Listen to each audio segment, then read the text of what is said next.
కుప్పంలో ముఖ్యమంత్రి చంద్రబాబు మాట్లాడుతున్నారు. ఇప్పుడు ఆ లైవ్ చూద్దాం. సైన్స్కి వెళ్ళి పర్సనల్ మెడిసిన్ కూడా వెళ్ళిపోయే పరిస్థితి వస్తుంది. దానికి దోహదం చేస్తాం. ఇంకొక పక్కన ఎంప్లాయ్మెంట్ ఎంఎస్ఎంఈ స్కేలింగ్ నేను చాలా దీంట్లో, ఎందుకంటే ఎవ్రీవేర్ నా ఫస్ట్ పాలసీ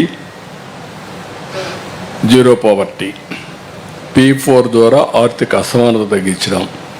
రెండో పాలసీ నిన్న కూడా మీరు చూసుంటారు, 1 family 1 entrepreneur, employment employment employment. ప్రతి ఒక్కరికి ఉద్యోగం రావాలి. అది మ్యానుఫ్యాక్చరింగ్ కావచ్చు, సర్వీస్ సెక్టర్ కావచ్చు, టెక్నాలజీ కావచ్చు, నాలెడ్జ్ ఎకానమీలో. అదే సమయంలో ప్రతి ఒక్కడు ఎంఎస్ఎంఈ పెట్టాలి.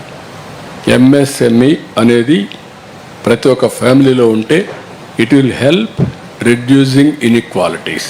దానికి కూడా వర్కౌట్ చేస్తున్నాం. వీళ్ళు దీనికోసం మీ గ్రోత్ ఫండ్ 10,000 కోట్లు పెట్టారు. ట్రెడ్స్ రిఫార్మ్స్, బిల్ డిస్కౌంటింగ్ కోసం ఇది తీసుకొచ్చారు.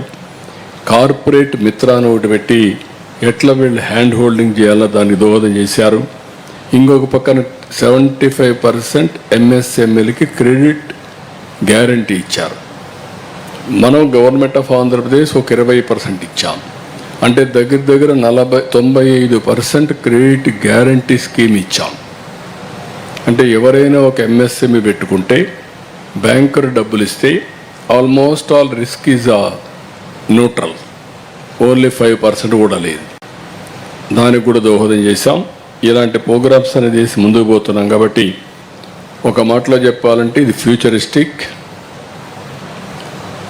భారతదేశానికి ఉండే అడ్వాంటేజెస్ అన్నీ నెక్స్ట్ లెవెల్ ఆఫ్ ఎకానమీకి తీసుకుపోవడానికి ఇది దోహదం చేస్తుంది. కాబట్టి దీన్ని పూర్తిగా ఎండార్స్ చేస్తూ ప్రధానమంత్రి గారిని, ఆర్థిక మంత్రి గారిని ఇద్దరిని మనస్ఫూర్తిగా అభినందిస్తున్నా.